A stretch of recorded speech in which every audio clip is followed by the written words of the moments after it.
예, 우리 방효원 장로님은 잘 아시죠? 동생인 거 아시죠, 이제? 대답이 시원한. 방효원 장로님 아시죠? 예, 방효원 장로님 이제 나중에 목사님 되셔서 화순 열린교회. 이제 이럽니까? 예, 그래서 예, 열린교회를 개최하셨는데 우리 같은 집안이고 동생 되는 우리 방계원 집사님, 예, 우리 정신과 치료를 하고 의사로 계시는데 마침 제가 이래 보니까 우리 교회 동문이라 해서 오늘 오셔서 또 강의를 하게 됐습니다. 우리 박수로 환영하겠습니다.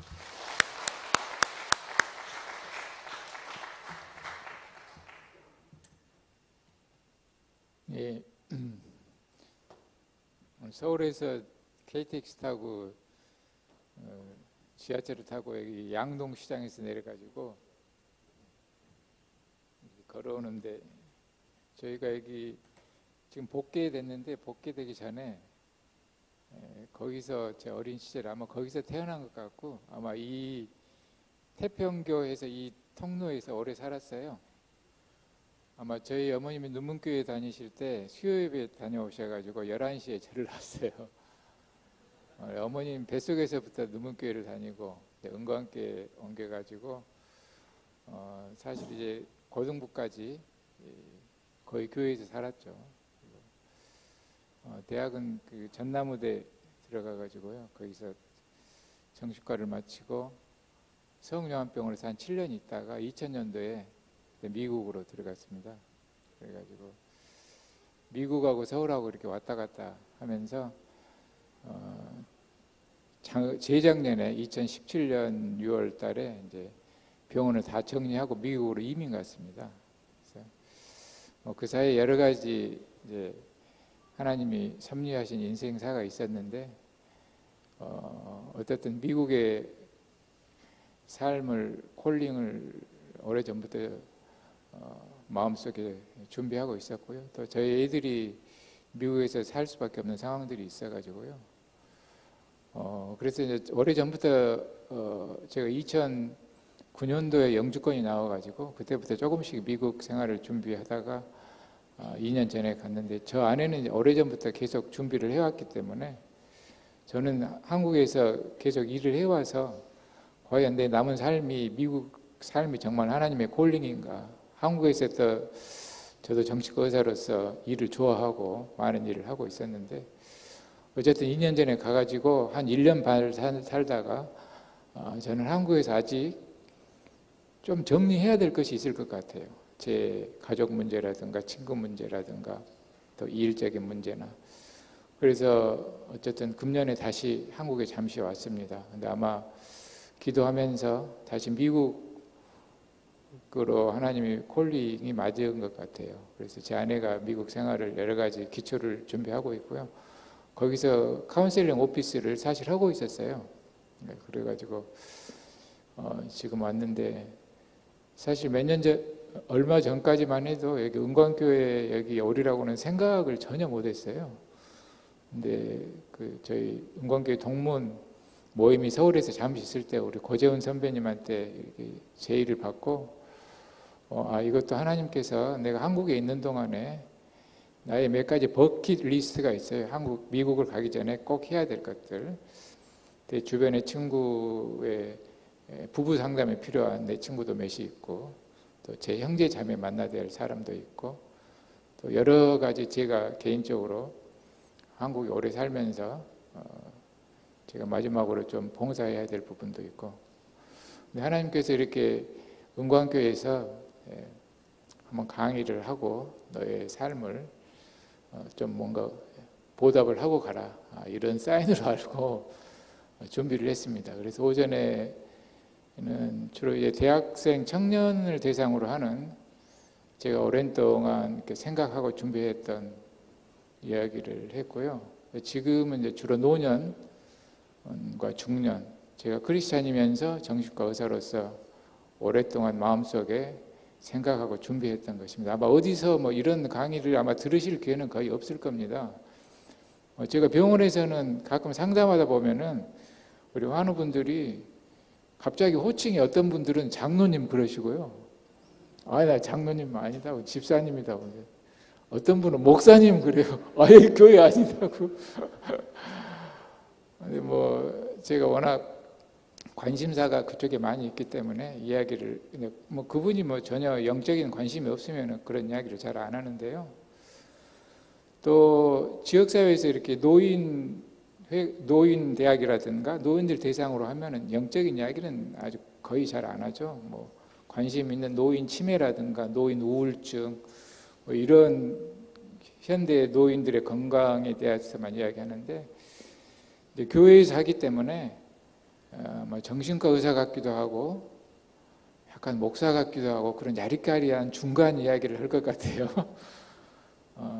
근데 아마 지금 거의 100세 시대라고 많이 그러시잖아요. 평균 수명 연령이 워낙 높아져 가지고 노인들이 그게 축복인지 정말로 자식들한테 많은 고통인지는 알 수는 없지만은, 어쨌든 제 주변에 제 친구들 중에서도 돌아가신 분보다 살아계신 부모님들이 많이 있어요. 대부분 다 요양원에 계시고, 또 너무나 그 가족인 어머님의 정신 건강이 안 좋아지기 때문에 저한테 가끔 연락이 많이 와요. 가족들한테 상당히 고통스럽고 당혹스럽고. 그래서 지금 미국에서도 어느 한 사람의 평생 의학 비용이 노인이 돼가지고가 거의 8, 90%가 다 나간대. 아마 우리나라도 그럴 것 같아요. 젊었을 때는 병원 잘 안 가잖아요. 나이 들어서 병원 가면서 거의 의료비로 잘 지출이 되는데, 이렇게 오래 사는 것이 과연 우리가 인간적인 눈으로 봐서는 너무 돈도 너무 많이 들고, 또 노인 들면 많이 아프잖아요. 고통스럽고. 과연 이게 하나님께서 이렇게 고통스럽게 우리의 인생의 마무리를 하는 것이 과연 하나님의 뜻인가? 이런 생각을 해볼 수 있지 않겠습니까? 근데 주변에 보면은 크리스찬이든 넌 크리스찬이든 노인이 되면 너무나 삶이 미저러블하니 고통스럽고 본인이나 가족들한테 힘든 경우가 너무 많이 있어요. 그래서 이런 것들을 내가 언제 정리해서 한번 말하고 싶다, 이런 개인적인 욕구가 있었어요. 그래서 오늘 축복받은 노년기의 삶에 대해서 4가지를 이야기하려고 합니다. 4가지. 아까 목사님이 아까 4가지를 이야기하는데 우연히 4가지를 이야기하는데, 어쨌든 4가지 중에 하나라도 마음에 잘 받아들이셔가지고 남은 삶에 큰 힘이 됐으면 좋겠습니다. 첫째로는 우리가 나이 들어가는 것, 늙어가는 것, 그러면은 많이 병 들어가는 것, 죽는 것에 대해서 제일 먼저 생각을 하고 걱정을 많이 했잖아요. 내가 암으로 죽을 것인가? 요즘에 치매가 많은데 치매 걸려가지고 자식도 못 알아보고 똥오줌도 못 가리고 이런 상태에서 내가 이렇게 고통스럽게 죽어가는 것이 나나 자식들한테 너무 힘들 텐데, 암은 또 너무나 아프다는데 뇌졸중으로 반신마비 돼가지고 휠체어 생활하고 이러다가 내 삶이 죽는 것이 얼마나 고통스럽지 않을까. 또 혼자 사시는 분들이 또 많잖아요. 고독사, 누가 알지도 모르게 나 이렇게 고독사 하는 거 아닌가. 그래서 이 병과 죽음에 대한 공포가 굉장히 많습니다. 그래서 이런 병과 죽음에 대한 공포를 하나의 마케팅으로 이용한 건강식품이라든가 또 검사도 너무너무 많이 하잖아요. 그러면 우리의 삶을 한번 생각을 해보면은 저는 그런 오묘한 하나님의 진리를 느끼는데, 인생을 곰곰이 생각해 보셔. 우리가 막 태어났을 때는 대접은 똥오줌 못 가리잖아요. 이빨도 하나도 없고 그냥 우유만 엄마 젖에 먹고 온전히 엄마의 돌봄을 받으면서 살잖아요. 자기가 할 수 있는 것이 하나도 없잖아요. 좀 크면은 기어다니고 걸어다니고 이빨 나면서 먹기 시작하고 자기 주장을 하고 말문이 트이고 학교 다니면서 친구가 생기고, 그 다음에 20대 때부터는 이게 이제 또 성적인 에너지가 있어가지고 시집 장가가고 사회에 나가서 돈 벌고, 그런데 50대가 좀 넘어가 봐요. 그럼 완전히 반대로 꺾이는 거예요. 이 일을 점차 못하게 되고 은퇴하게 되고 친구들은 하나 둘씩 떠나가게 되고 다 늙어가면서 다리가 힘이 없어서 걷기 힘들어지고 이빨이 빠지면서 먹기가 힘들어지고 결국은 어떻게 돼요? 침대에 누워서 대소변도 못 가린 상태에서 돌아가는 거예요. 50을 넘어서 인생이 전후가 똑같이 대칭이에요. 그러면 거기서 하나님이 주신 지혜가 있을까요? 왜 인생을 그렇게 만들었을까? 우리가 막 태어났을 때는 어머니라는 분이 있어가지고 우리를 온전히 돌봐줬거든요. 대소변 다 갖다드리고 먹여주고 재워주고 필요한 것을 그때 해줬는데, 나이 들어서는 누가 해줘요? 자식이 다 해줍니까? 요양원 가면은 요양원 직원들이 다 해줍니까? 누가 해줘요? 걱정되잖아요. 그러면 하나님이 그냥 요양원에서 버려두려고 그냥 움직이지도 못하고 먹지도 못하고 대소변 해가지고 돌아가시겠을까요? 거기에는 영적인 의미가 있다고 생각해요. 우리가 태어났을 때는 육적으로 태어난 거잖아요. 몸이 태어난 거예요. 그러면 죽음이라는 것은 뭐가 태어나는 거예요? 영의 몸이 태어난 거예요. 영의 몸이. 우리가 육의 몸이 태어난 것처럼 50이 넘어가면은 영의 몸이 태어나는 것을 준비해야 돼요. 그 준비를 위해서 하나님이 똑같이 만들어 놨어요. 그러면은 막 육의 몸에 태어났을 때는 우리는 아무것도 할 수 없어요. 완전히 어머님한테 의지해야 돼요. 그러면은 영의 몸이 태어나기 위해서는 누구한테 의지해야 돼요? 완전히 하나님한테 의지해야 돼요. 100% 하나님을 믿고 맡겨야 돼요. 근데 하나님 맡깁니까, 여러분? 하나님 생각 안 하잖아요. 어디 요양원 갈 것인가? 암 걸리면 어디 가서 무슨 치료를 할 것인가? 이걸 해야 될지 말아야 될지 이 생각밖에 안 해요. 너희들이 그 생각할 때가 아니다. 너의 영의 몸이 태어날 준비를 해야 된다. 그러면 하나님이 어떻게 우리를 늙어가는데 나 대소변도 못 가르고 그럼 하나님이 어떻게 해주십니까? 하나님이 어떻게 해줘요? 하나님이 다 붙여주셔요. 붙여주실 뿐만 아니라 그 죽음의 과정을 통해서 하나님이 하고자 하시는 일이 있어요. 저는 그런 것들을 너무나 많이 목도를 했어요. 제가 미국에 있을 때 우리 미국 교회 장모님이 암이 온몸에 퍼지셔가지고 이제 정말 못 걸어 다니시고 대소변을 받아들일 처지가 됐어요. 그 장모님이 그 딸이 하나가 있는데 다 입양했어요. 친자식이 없는데. 그래서 3개월 남으셨대요. 이제 살 날이 대소변 못 가리고.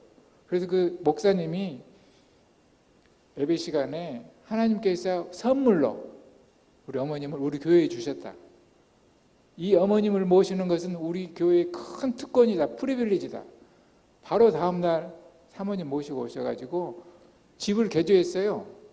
거실을 개조해가지고 밖에 꽃이 쫙 보이도록 개설을 해가지고 화장실도 개설해가지고 3개월 동안 저희 미국 교회 우리 아들 딸들이 다니는 거의 다 젊은 애들이에요. 한 50명 되는데 3교대로 풀로 할머니를 모셨어요. 너무너무 해피하게 3개월 계시다가 돌아가셨어요. 그 젊은 친구들한테는 인생 최고의 특권이에요. 한 사람의 생을 마감할 때까지 옆에서 3교대로 돌봐주셨어요. 저희 어머님이 15년 전에 돌아가셨거든요. 제가 아침에 잠깐 이야기 드렸는데 제가 서울에 알코올 약물 중독 클리닉을 할 때 어머님이 많이 아프셔가지고 거동이 불편하게 됐어요. 제가 의사인데 광주에 없고 서울에 있으니까 맨 저한테 전화가 와요. 이랬으면 어떻게 되냐, 저랬으면 어떻게 되냐. 그래서 곰곰이 생각해 보니까 저는 그때 입원실이 있어가지고 갈 수가 없어요. 광주에. 병원을 비고 하나님 앞에 기도를 했죠. 또 그 당시에 병원도 너무 힘들었고 막 병원에 소송도 있었고 또 경제적으로도 힘들었고 내 와이프하고 애들은 미국에 있고 혼자 있었어요. 그러다가 갑자기 기도 중에 아이디어가 생긴 거예요. 어떻게 했겠어요? 어머님을 모시고 왔어요. 저희 중독병원에. 그래서 여자 병실에 우리 어머님을 모시고 왔어요. 제가 6개월을 거기서 어머님 모시고 계셨는데 저는 별로 한 거 없어요. 우리 여자 환우분들이 극진히 모셨어요. 대소변도 못 가리시고 밥도 미음 띠먹여 주시고 그때 6개월 동안 여자 병실의 분위기가 너무 좋은 거예요. 사건이 하나도 없었어요. 자기 어머니처럼 자기 할머니처럼 극진히 모셨어요. 자기 자신이 온전히 하나님께 맡겼을 때는 하나님께서 다 모든 것을 합력해서 선을 이룰 수 있도록 돌봐주셔요. 저희 장인어른도 그랬어요. 장인어른. 저희 장인어른이 대학교 교수셨거든요. 엄청 자존심이 세세요. 그런데 못 걸어 다니시고 대소변 못 가리고 그러는데 옷을 안 벗으시려고 그러셔요. 누가 병원에 간호사도 손도 못 대게. 저희 집사람이 왔어요. 외동딸이 해가지고 어렸을 때부터 너무너무 우리 집사람을 이뻐해가지고 저희 아내가 우리 아버님 가시는 동안 자기가 온전히 해야 되겠다. 3개월을 우리 집사람이 대소변 다 갈아드리고 너무너무 해피하게 장인어른 가시고 제 아내도 너무 해피한 거예요. 마무리를 그렇게 해주셨던 건데 너무 마음에 기쁨이 있는 거예요. 그래서 온전히 자기 삶을 내가 죽음을 통해서 부활의 몸을 태어나기까지 온전히 맡기셔야 돼요. 나를 완전히 맡기려는 이것이 어떤 것보다 여러분 노년의 제일 큰 준비예요. 그 믿음을 늘 갖고 계시면은 하나님이 알아서 해주셔요. 여러분뿐만 아니라 여러분의 죽음을 통해서 주변의 많은 사람한테 놀라운 축복과 은혜를 줄 수 있는 그런 기회가 되는 거예요. 여러분을 통해서. 그래서 제가 첫 번째 제목으로는 노년기 여러분의 많은 병이 많잖아요. 아픈 데가 많잖아요. 수도 없이 병원 다니고. 그래서 너무나 막 고통스럽고 그러면은 제 선배들은 뭐 그런 사람 많잖아요. 내가 대소변 가리고 침대에 누웠을 바에는 나 곤증으로 싸가지고 자살하겠다. 약 먹고 자살하겠다. 그만큼 고통스러우니까 그 마음은 이해를 하는데 우리가 크리스찬은 죽음의 영적인 의미를 깨달으시고 온전히 내 맡기려는 마음이 있으면은 다 주변의 환경이 여러분 한 사람 한 사람은 하나님께서 다 책임지셔요. 저는 이 내맡김, 영어로 말하면 surrender, letting go, 이게 모든 영적 훈련의 제일 기초거든요. 저는 이것을 어떻게 배웠냐면은 제가 어렸을 때 우리 딸을 키우는데 뭐 3살, 4살 우리 딸이 어렸을 때는 너무 웃음이 많고 너무 이렇게 막 항상 해피하는 아이예요. 병원에 갔다 오면은 이제 놀아줘야 되잖아요. 이게 키가 적으니까 아빠 책상 위로 올라가 가지고 아빠 그러면서 아빠한테 점프를 하는 거예요. 점프를. 아빠가 자기를 안아줄 줄 알고. 아빠가 안아줄 거라는 믿음이 없으면 어떻게 책상에서 점프를 하겠어요. 점프를 하니까 저는 놀라서 안아주는 거예요. 아빠를 온전히 믿으니까 책상에서 떨어져 다칠 거리라는 생각도 하지 않아요. 그냥. 여러분들이 노년의 죽음도 자기 온 몸을 그냥 던져버리시면은 하나님이 주변 환경을 통해서 다 알아서 우리 머리털 하나도 상하게 하지 않으시면 다 하실 거예요. 그래서 온전히 맡기는 그 1번입니다. 1번. 네? 그러면 여러분 고통도 그렇게 고통으로 느끼지 않아요. 사람이 다 서렌더하고 포기하면은 페인이라는 것은 굉장히 주관적이에요. 고통이라는 굉장히 주관적이에요. 내려놔 버리면은 몰핀 없이도 사는 사람 굉장히 많아요. 자, 두 번째입니다. 그게 첫 번째. 두 번째는 이제 노년기가 되면은 자기 삶을 되돌아볼 거 아닙니까? 내가 인생을 어떻게 살았을까? 잘 살았는가? 뭐 100점 만점에 내가 70점인가? 80점인가? 50점인가? 여러분은 몇 점 인생을 사셨습니까? 여러분 스스로 생각하기에. 오늘 여러분에게 여러분의 인생을 100점짜리 인생을 하는데 1초도 안 걸립니다. 1초. 1초 안에 여러분의 인생을 다 100점으로 만들어 드릴게요. 그러면 인생이 뭔지를 알아야 될 거 아닙니까?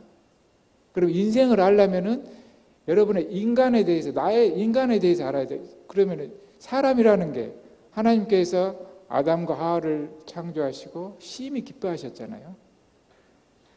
하나님의 형상을 담은 인간을 창조하시고 심히 기뻐하셨어요. 하나님의 의도대로, 목적대로 인간이라는 작품을 만들어 놨거든요. 그러면은 인간의 삶, 인생사는 하나의 스토리, 우리의 하나의 영화의 한 영화도 될 수 있고 소설책도 있고 어떤 한 작품일 수도 있고 하나님의 작품이잖아요. 나의 인생사는 하나님의 작품이에요. 그러면 하나님이 하나님의 작품을 실패작으로 만들겠어요? 우리의 인생은 이미 태어날 때부터 하나님이 만드셨고 또 그 안에 우리 마음의 그릇에 나의 영과 성령님의 영을 받는 순간 나의 인생은 이미 걸작품이 되어 있는 거예요. 그런데 인생이 왜 우리가 그걸 못 느끼느냐? 전체를 못 보고 부분으로 보니까 그래요. 인생을 통으로 보면은, 그림 전체로 보면은 모든 게 은혜인데 부분으로 눈으로 봤을 때는 이게 걸작품으로 안 보이는 거예요. 제가 요한병원에 있을 때, 요한병원에 1년 있으면 아일랜드로 정신 견학을 시켜줘요. 아일랜드 더블린에 큰 요한병원이 있거든요. 그래서 아일랜드 더블린 시 전체 정신건강 견학을 시켜주는데, 아일랜드를 갔는데 이렇게 구름 같은 산에 뭐가 촘촘히 이렇게 있어요. 멀리서 보니까 뭔지 잘 모르겠더라고. 그래서 수사님한테 저 뭐냐면 양이래요, 양. 근데 양은 정말로 겁이 많고 게으르대요. 그래서 양을 풀어놓으면 움직이지도 않고 그 자리에서 그 눈앞에 있는 것만 풀을 뜯어먹은대요. 그래서 너무 양이 게으르고 움직이질 않으니까 가끔 양 우리 안에 염소를 한 마리씩 넣는데요. 그러면 염소는 천방직축으로 뿔 달리하고 하니까 이 뭐 뿔 좀 뜯어먹으려면 엉덩이를 국수시고 그러니까 이 양이 정신을 못 차리는 거예요. 밥 먹다가 이리 움직이고 저리 움직이고. 그래서 소화시키는 거예요. 그 목자가 양의 건강을 위해서 염소를 넣어놓은 건데 그 양 입장에서는 양 입장에는 염소가 완전 침입자 아니에요. 자기 귀찮게 하고 밥 먹는데 방해하고. 그것만 봐서는 인생이 너무나 괴로운 거예요. 멀리 봐서는 그 얼마나 양한테 이로운 거예요. 우리가 인생을 가까이서 보면은 비극이에요, 비극. 멀리서 보면은, 하나님의 눈으로 보면은 희극이란 거예요, 희극. 통으로 봐야 돼요. 저도 제 삶을 각각 보면은, 제가 미국에 가게 된 큰 동기 하나가 제 아들이 많이 아팠어요. 그래서 아들 때문에 치료를 하고 미국을 갔는데, 아들이 아픈 후로 정신이 번쩍 나잖아요. 그때부터 365일 새벽 기도를 가고 성경 공부를 하고. 그 아들이 잘 커가지고 지금 미국에서 재작년에부터 지금 변호사 하고 있어요. 그 당시에는 살지 죽을지도 몰랐는데, 그 당시에는 내일 죽을지 모레 죽을지 알 수가 없기 때문에 오늘 하루만 살자 그렇게 살았는데, 서울에 개업해 있을 때 정신이 번쩍 났어요.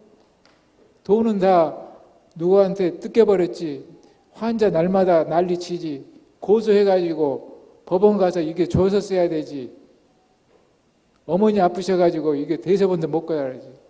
날마다 그때 기도하고 영적으로 제일 가까이 있었어요.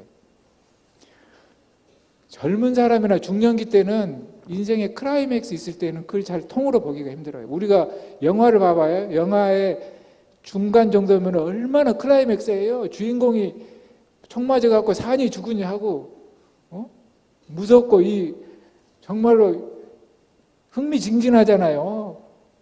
근데 그것은 중간이지 끝이 아니잖아요. 끝나야지 끝나는 거지. 우리가 인생을 끝나서 봤을 때는 그때 참 재밌었구나, 힘들었지만은 하나님의 은혜였구나. 여러분의 인생을 이제는 통으로 볼 수 있어야 돼요. 달란트 비유도 마찬가지예요. 하나님께서 각자에 맞게 달란트를 주신 것은 각자의 얼굴 색이 다르듯이 다 인생을 다양하게 주신 거예요. 그래서 지금 이 자리에 앉아 계신 분들은 인생을 하나님 앞에 너무 걸작품으로 성공하신 거예요. 서운하게 생각하면 안 돼요. 화낼 필요도 없고 늘 감사한 마음으로 통으로 볼 수 있는 힘을 기르셔야 돼요. 네? 그것을 좀 고상한 이야기로 하면은 human being, human doing. human doing은 뭐예요? 내가 어떤 했던 행위의 결과로 나를 평가하는 거야. 내가 정신과 의사하고 교회 가면 집사고 어디 가면 회장이고 그게 중요한 거예요. 거칠해, 겉옷. 교회 장로님이고 목사님이고 집사님이고 그게 중요한 게 아니라 여러분 한 사람 한 사람 존재 자체가 하나님 앞에 걸작품이라는 이 통으로 볼 수 있는 힘이 있어야 돼요. 그러면 바로 그때부터 여러분은 성공한 인생을 사시는 겁니다. 이게 두 번째입니다. 자, 세 번째는 이제 제가 이제 정신과 의사니까 구체적으로 마음에 대해서 이야기를 하겠습니다. 우리 하나님께서 인간을 만들 때 제가 오전에 강의를 했는데 육의 몸이 있고 영의 몸이 있어요. 육의 몸이 만들어질 때 영의 몸도 들어오는 거예요. 육의 몸과 영의 몸 사이에 마음이 있는 거예요. 마음을 왜 주셨냐? 육의 몸과 영의 몸을 성장시키기 위해서 마음을 주신 거예요. 하나의 소프트웨어, 컴퓨터로 말하면은 실체는 physical body, spiritual body. 대개 마음이라는 것은 인간관계를 통해서 만들어져요. 어렸을 때 엄마의 관계를 통해서, 아빠의 관계를 통해서, 형제의 관계를 통해서, 친구 관계를 통해서. 그런데 부모가 다 완벽하지 못하기 때문에 대부분 마음의 상처들이 다 있어요. 없는 사람이 없죠. 그래서 마음에 어두운 그림자들이 다 있어요. 근데 이제 노인이 되면은 생물학적으로 우리 의학적으로 마음이라는 것이 뇌에 있다고 많이 그래요. 현대의학에서는 뇌에 여러 가지 신경 전달 물질. 우리가 불안하거나 우울하면은 뇌 신경 전달 물질에 불안과 관련된 것이 변화가 되고 우울과 관련된 것이 변화가 되고 그래서 뇌에 마음이 있다고 그러는데 뭐 저는 거기에 100% 동의는 하지 않지만은 어쨌든 현대의학은 뇌에 마음이 있다고 그래요. 그런데 나이 들면은 뇌가 작아지거든요. 쪼그라들어요. 뇌 용적이 쪼그라드는데 특별히 전두엽 이렇게 손을 펴가지고 미간에서 한 데가 전두엽이거든요. 근데 우리가 인간을 동물과 구별하는 뇌의 가장 중요한 부위가 전두엽이에요. 전두엽은 이성과 도덕을 가는 사람을 사람답게 하는 전두엽인데 나이 들면 전두엽이 쪼그라들어요. 그러니까 나이 들면 애기같이 되는 거예요. 자기밖에 몰라. 쉽게 삐져. 쉽게 화나고 당연한 거예요. 게다가 뇌도 쪼그라들어서 예민해지고 짜증나고 화도 잘 나고 괜히 서운하고 노인들은 서운한 게 너무 많아요. 아들이 전화 한 통 안 하면 금방 서운하고 삐지고 그러면은 어렸을 때부터 살면서 인간관계를 통해서 생겨난 부정적인 마음들이 스멀스멀 올라와요. 그래가지고 이 마음이 괴로우면은 이 세상이 다 괴로운 거예요. 자, 그러면은 마음을 잘 알아야 돼요. 제가 삼척에 있을 때 여러 환자분들을 봤는데 그 중에 이제 마음의 예를 들기 위해서 한 우울증 우리 교회 집사님 여자 집사님이었는데 굉장히 멋쟁이 국민학교 선생님 여자 집사님이셨어요. 그분이 남편은 공무원이시고 딸이 하나가 있는데 그 딸이 중국으로 유학 가버렸어요. 그래가지고 계속 딸하고 놀다가 딸이 없으니까 그때부터 서서히 우울증이 생겨가지고 우울증이 깊어져서 나중에 목사님 사모님이 데리고 왔는데 이 뭐 세상 살 의욕이 하나도 없고 뭐 학교 선생님 할 생각도 없고 학교 사표는 안 냈더라고. 학교 사표 내야 되겠다. 뭔 소리 하냐고. 가만 잠시 기다리라고.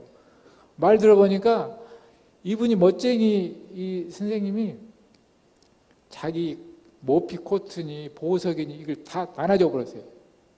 친구 친척한테 나 필요 없다고 이런 거. 그리고 그 당시에 삼척에서 제일 좋은 아파트 분양을 받았는데 몇 천만 원 손해보고 분양 취소해 버렸어요. 그래서 이제 마지막 선생님까지 이제 사표 내려고 하니까 하지 말고 2달만 치료하고, 그때도 도저히 선생님 하기 싫으면은 그만두십시오. 2달 치료하고 나서 우울증이 딱 좋아져 버렸어요. 그러니까 이 선생님이 어떻게 했어요? 아이고, 내 보석이랑 내 코트랑 이거 다 준 걸 다시 주라 그럴까요? 뭐 할까요? 아이고, 저 아파트 분양 쪽으로 비싼 거 내가 샀는데 다시 주라 그럴까요? 후회가 되는 거예요. 너무너무 후회되는 거예요. 아이, 그래도 집사님 저 안 만났으면 지금 선생님 그만둬버려고 사표 써갖고 지금 논팽이 됐을 텐데, 그래서 지금 선생님 하니까 돈 벌어갖고 다시 아파트 살 수 있고 그런 거 아니잖아요. 제가 막 위로해드렸는데, 마음이라는 것은 이렇게 바뀌는 거예요. 하늘의 구름처럼. 구름을 보면 계속 움직이잖아요.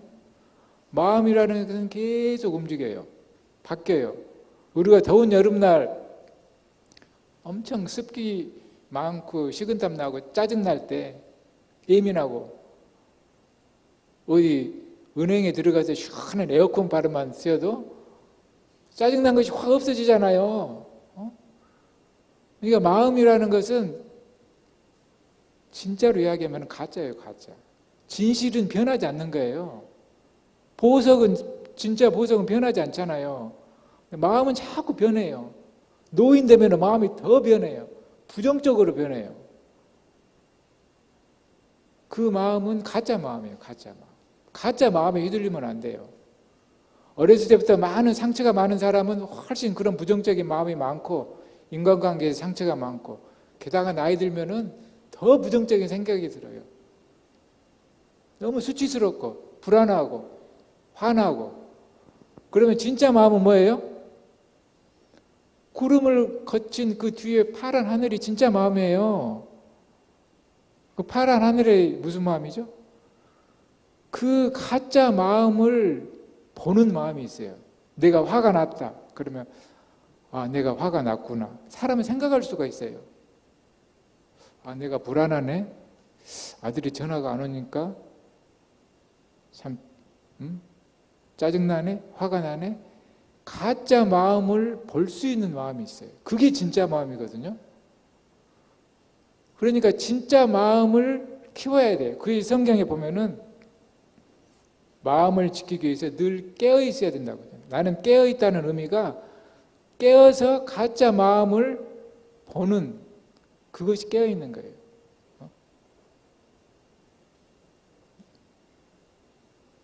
시편에 있나요? 그 무릇 지킬 만한 것 중에 더욱 내 마음을 지켜라. 생명의 근원이 이에서 나느니라. 마음을 지키라는 것이 가짜 마음에 휘둘리지 않게끔 마음을 지키려면은 깨어서 진짜 마음으로 가짜 마음을 봐야 돼요. 약간 마음이 생기면 인터벌이 돼요, 인터벌. 그 마음대로 확 움직이지 말고. 근데 미숙한 사람은 그 마음이 오면은 되게 감정이거든요. 감정이 오면은 거기에 따라 부정적인 생각이 확 들어버려요. 부정적인 생각이 확 들면서 잘못된 결정과 행동을 해버려요. 그러니까 감정이 중요해요. 감정을 빨리 내가 캐치를 하면은 부정적인 생각까지 가지가 않아요. 그런데 이 감정이, 부정적인 감정이 확 올 때 내가 깨어서 그것을 보지 못하면은 자동 생각으로 들어가 버려요. 우리가 마음이 이렇게 굉장히 쪼그라들어 가지고 마음이 약해진 사람을 우리가 정신과에서 많이 보거든요. 되게 어렸을 때부터 상처를 많이 받고 자존감이 낮은 사람은 이렇게 마음이 쪼그라들어서 부정적인 감정도 많을 뿐만 아니라 거기에 따라서 부정적인 생각도 굉장히 많아요. 그런 사람들은 특징이 굉장히 자기중심적인 생각이 많아요. 자기중심적인. 모든 세상을 자기중심으로 다 보는 거예요. 예를 들어서 고속도로에서 젊은 사람이 차를 운전하는데 정말 젊은 사람 중에 그런 사람이 있어요. 저는 몰랐는데 누가 자기 옆에 차를 초월하잖아요. 자기 차를 그 꼴을 못 보는 사람이 있어요. 자기 차를 초월하면은 뭐 바쁜 일이 있나 보구나. 그러고 보내면 되는데 자기 중심적으로 저놈이 내 차를 초월하는 거야. 나를 무시하네. 막 쫓아가는 거예요. 기분 나쁠 수는 있어요. 자기를 순간적으로 차를 초월할 때 저놈이 나를 무시하는 것 같으면서 화가 날 수가 있지만은 이것은 내 마음이지. 저 사람은 뭔 일이 있어서 가겠지. 이렇게 생각을 해야 돼요. 그게 깨어있는 마음이에요. 얼른 자기 부정적인 마음을 한 박자 늦춰서 생각을 해야 되는데 그게 훈련이 안 되면은 그 감정대로 그대로 따라서 해버려요. 그러면은 그 부정적인 마음이 부정적인 생각을 만들고 잘못된 결정을 해가지고 마음이 굉장히 힘들어져요. 그래서 이 가짜 마음을 알아차리기 위해서는 늘 깨어 있어야 돼요.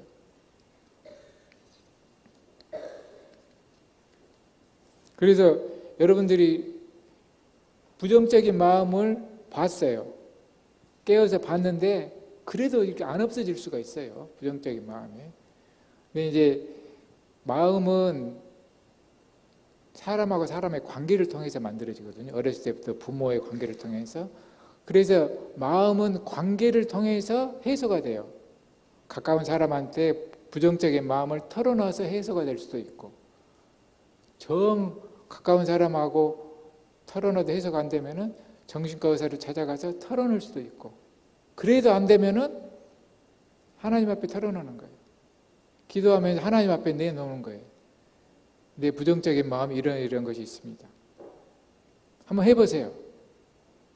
그러면 치유가 돼요. 하나씩 하나씩.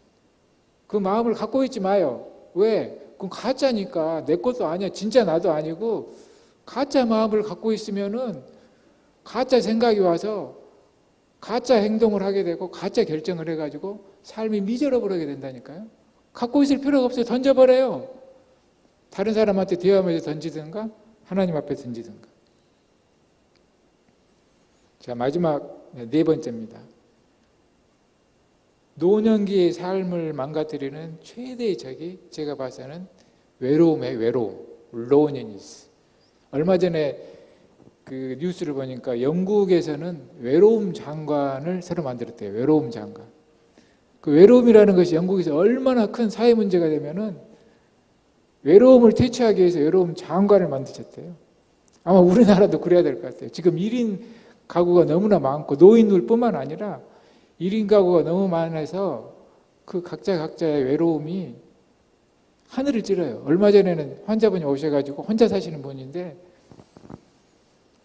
혼자 살면 어디 밥 먹기도 곤란하고 술집 가서 맥주 한잔 하기도 곤란하잖아요. 근데 정 이제 맥주 한잔 먹고 싶으면 이제 술집을 간대요. 그러면 맥주를 마시는데 옆에서 친구들끼리 3, 4, 5 만나자 웃으면서 이렇게 막 마시는 걸 보면은 속이 우라통이 터져가지고 자기는 혼자 마시고 있는데 여럿이 막 자기들끼리 이야기하면서 웃으니까 너무 우라통이 나고 나와버린대요. 부럽기도 하고 화가 나기도 하고 자기는 왜 저렇게 친구가 없어갖고 같이 모여서 술 한잔할 친구도 없을까?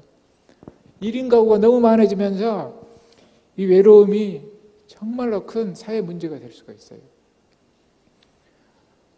근데 원래 인간은 진화 생물학적으로 함께 있는 존재로 만들어졌어요. 사람이.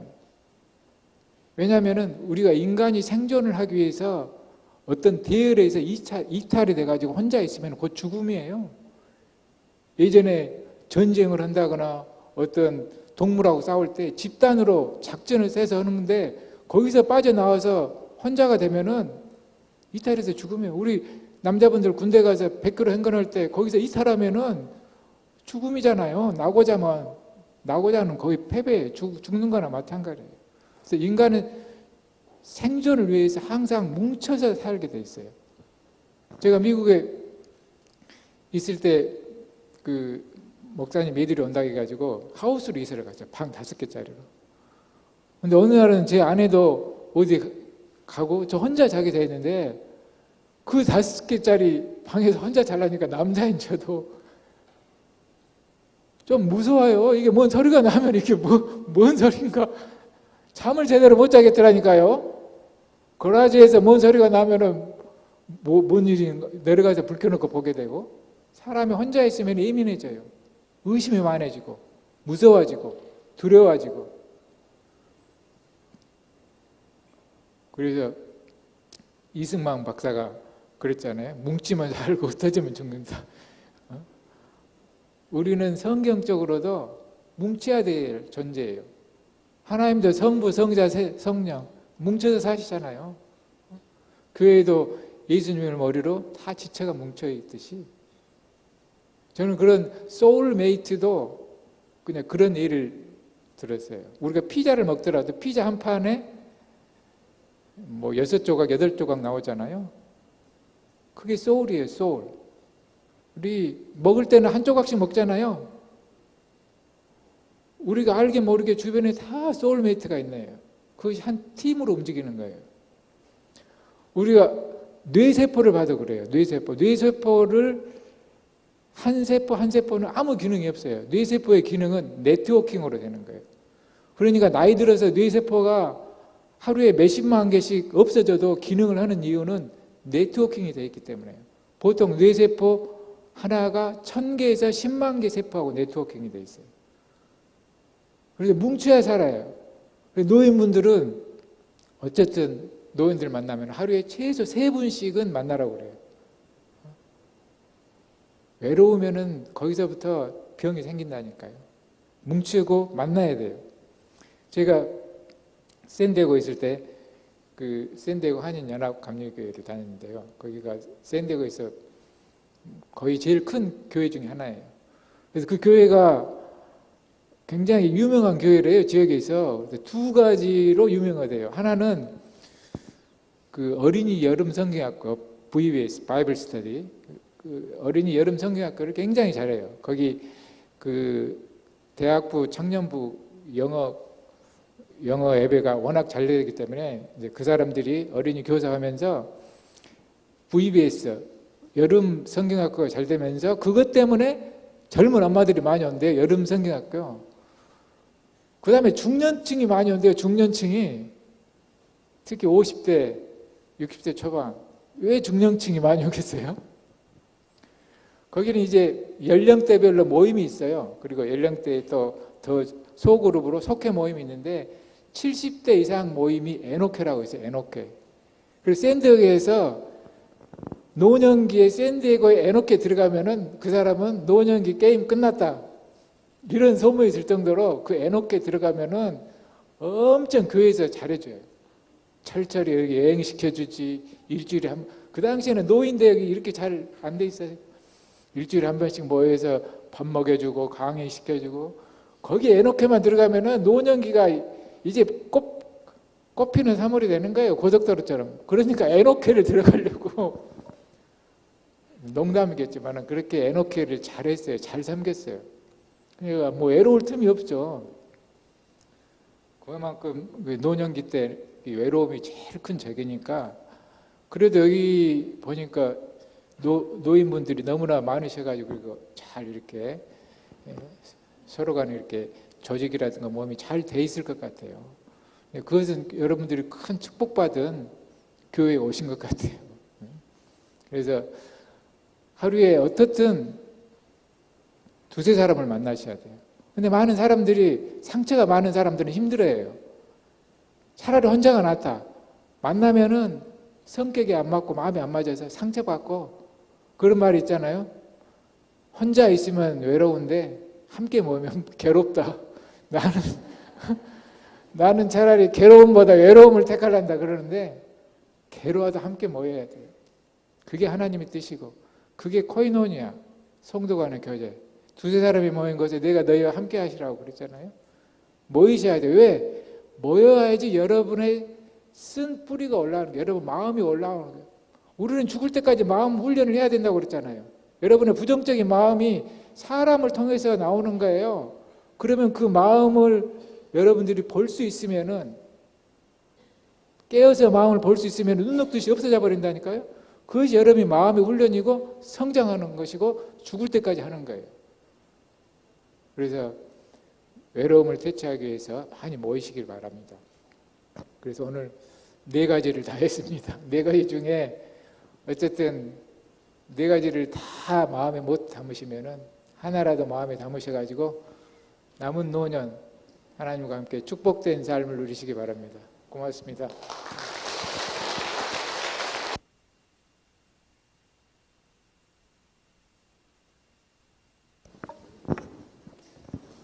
예, 강의 잘 들었습니까? 복습해 볼까요? 예. 첫 번째 뭐라고요?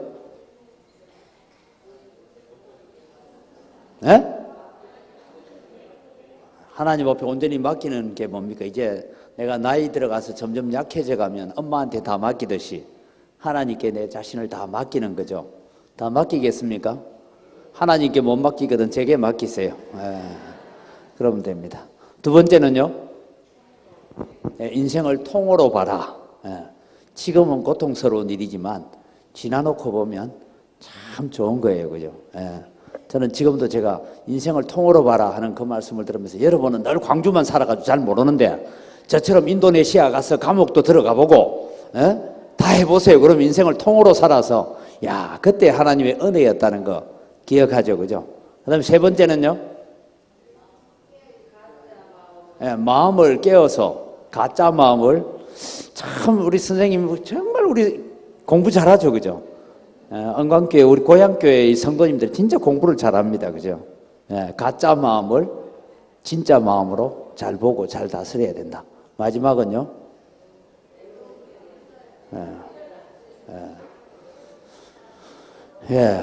그래서 우리가 뭐 해놨습니까? 모이기를 힘쓰는 교회 해놓은 거예요. 제가 그래서 붙여놓은 거예요.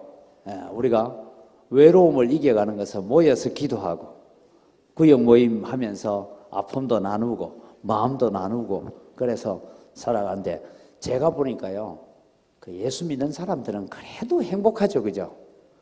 근데 왜 교회 안 나오죠? 참 교회 나오면 행복할 텐데. 그래서 우리가 세월이 갈수록 저는 더 모이기를 힘쓰고 기도하기 힘쓰고, 그래서 다음에는 이제 우리 저쪽에 1층을 카페를 좀 잘 만들어 놓을 테니까 거기 와서 구역 모임도 거기 커피 내리면서 야 이번 커피는 내가 산다. 근데 커피 가격을 좀 낮춰야 될 것 같아. 300원은 너무 비싸. 그래서 한 200원짜리 이래가지고 커피값은 모자라면 교회 돈 더 이으면 되죠, 뭐, 그죠? 그래서 100원짜리로 해도 될 것 같아요. 100원씩 넣어가지고. 하여튼 그렇게 해서 모이기를 힘쓰고 해서 우리의 남은 노년이 아름답기를 바라고, 제가 이제 집사님 한 가지만 더 얘기해 줄게요. 나는 우리 교회에서 새벽마다 제가 기도하는 게, 하나님 지금 연로하신 분들이 살아가다가 천국 갈 때 모습이 더 아름답게 하옵소서. 그죠? 끝이 아름다운 여러분 되기를 바랍니다. 오늘 우리 집사님 고맙습니다. 박수로 우리 연결해 주시죠. 감사합니다.